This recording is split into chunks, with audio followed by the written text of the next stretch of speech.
اللہ تعالیٰ سے محبت کرنے والوں کو جان لینا چاہیے کہ اس کی محبت کی نشانیوں میں سے پہلی نشانی ایمان ہے۔ وہ عمل جو اللہ تعالیٰ کو سب سے زیادہ محبوب ہے، ان میں بھی نمبر 1 پر ایمان ہے۔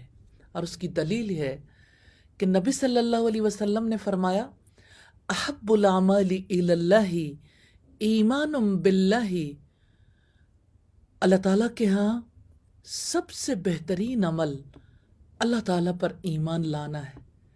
پھر صلہ رحمی یعنی رشتہ داریوں کو جوڑنا، پھر نیکی کا حکم دینا اور برائی سے روکنا، اور اللہ تعالیٰ کو بہت ناراض کرنے والے اعمال میں سے اللہ تعالیٰ کا شریک ٹھہرانا اور پھر رشتہ داریوں کو توڑنا ہے۔ حقیقت یہ ہے کہ جو ایمان رکھتا ہے وہی اللہ تعالیٰ سے سب سے بڑھ کر محبت کرتا ہے، اور اس کی دلیل ہے قرآن حکیم کی آیت، والذین آمنوا اشد حبا للہ، اور جو لوگ ایمان لائے وہ اللہ تعالیٰ کی محبت میں شدید ہیں۔ اللہ تعالیٰ ہمیں ایمان کی بلندیاں نصیب کرے اور اللہ تعالیٰ ہمیں اپنی محبت نصیب کرے۔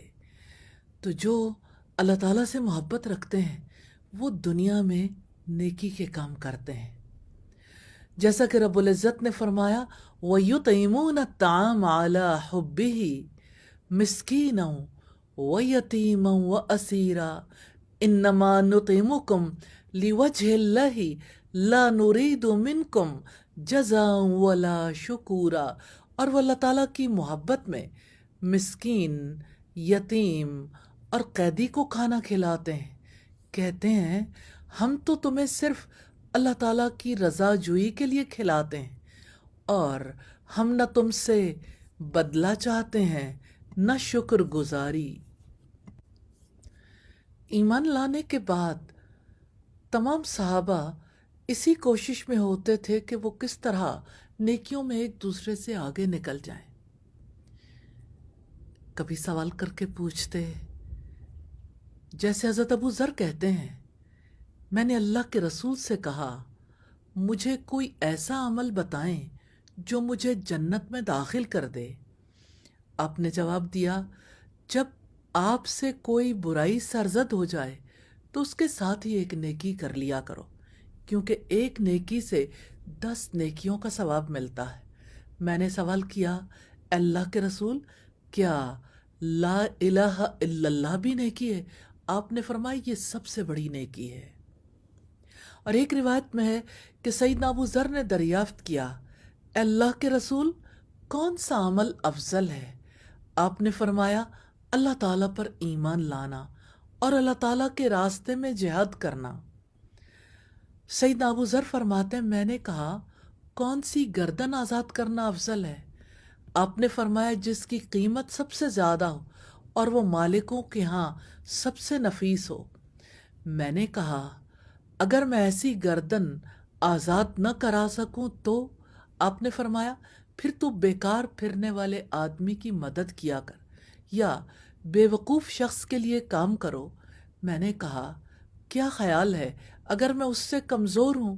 آپ نے فرمایا تو لوگوں کو شر سے بچائے رکھ، بس تیرا یہ کام بھی صدقہ ہوگا جو تو اپنی جان پر کرے گا۔ اور صحابہ ہمیشہ اپنے ایمان کی فکر میں بھی رہتے تھے۔ سیدنا حنظلہ بیان کرتے ہیں، ایک دن ہم رسول اللہ کے پاس تھے، آپ نے ہمیں نصیحت کی اور دوزخ کا تذکرہ کیا۔ میں گھر آیا، بیوی بچوں سے ہنسی مذاق کیا، باہر نکلا تو مجھے سیدنا ابو بکر صدیق ملے۔ میں نے کہا حنظلہ منافق ہو گیا، یعنی ہم جب رسول اللہ کے پاس ہوتے ہیں آپ ہمیں جنت دوزخ کی یاد دلاتے ہیں تو جنت دوزخ آنکھوں کے سامنے آ جاتے ہیں تو دنیا کو بھول جاتے ہیں۔ سیدنا ابو بکر صدیق فرمانے لگے یہی تو میرا معاملہ ہے۔ دونوں رسول اللہ کے پاس گئے، اپنی کیفیت بتائی۔ سیدنا حنظلہ فرماتے ہیں میں نے کہا اللہ کے رسول، حنظلہ منافق ہو گیا۔ رسول اللہ نے پوچھا کیا کہتا ہے؟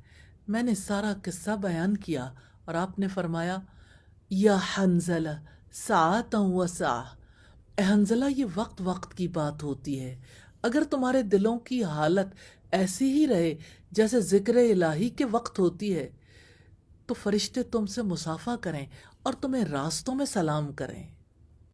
یہ ایمان ہے جس کی وجہ سے انسان نیکیوں کی تلاش میں رہتا ہے۔